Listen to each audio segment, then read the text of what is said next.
திருப்பத்தூர் மாவட்டம் திருப்பத்தூர் அருகே கந்தெளி உள்வட்டம் பகுதியில் புதிதாக கட்டப்பட்ட வருவாய் ஆய்வாளர் அலுவலகம் மற்றும் குடியிருப்பு கட்டடத்தை தமிழக முதல்வர் மு.க.ஸ்டாலின் காணொளி காட்சி மூலம் இன்று திறந்து வைத்தார்.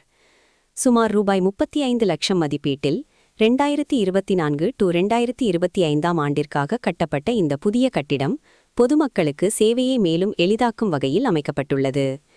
இந்நிகழ்ச்சியில் திருப்பத்தூர் மாவட்ட ஆட்சியர் சிவசௌந்தரவல்லி, ஜோலார்பேட்டை சட்டமன்ற உறுப்பினர் தேவராஜ் கலந்து கொண்டு குத்துவிளக்கு ஏற்றி அலுவலகத்தை தொடங்கி வைத்தார். மேலும் இந்த நிகழ்ச்சியில் கந்திலி ஒன்றிய குழு தலைவர் திருமதி திருமுருகன், ஒன்றிய செயலாளர் குணசேகரன், எஸ்கேடி அசோக்குமார், கந்திலி ஊராட்சி தலைவர் பிரபு உள்ளிட்டோர் கலந்து கொண்டனர்.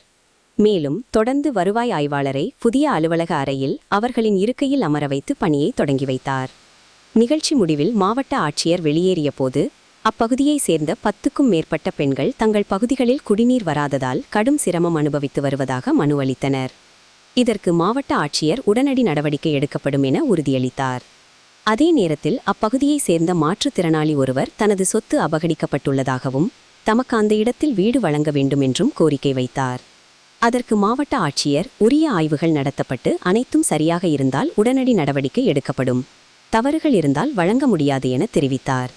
இதையடுத்து அனைத்தும் சரியாக இருந்தால் மட்டும் எங்களுக்கு வழங்குங்கள் என கூறி அந்த மாற்றுத்திறனாளி நபர் கண்ணீர் மல்க மாவட்ட ஆட்சியரின் காலில் விழுந்து மனு அளித்த சம்பவம் அங்கிருந்த அனைவரையும் சோகத்தில் ஆழ்த்தியது.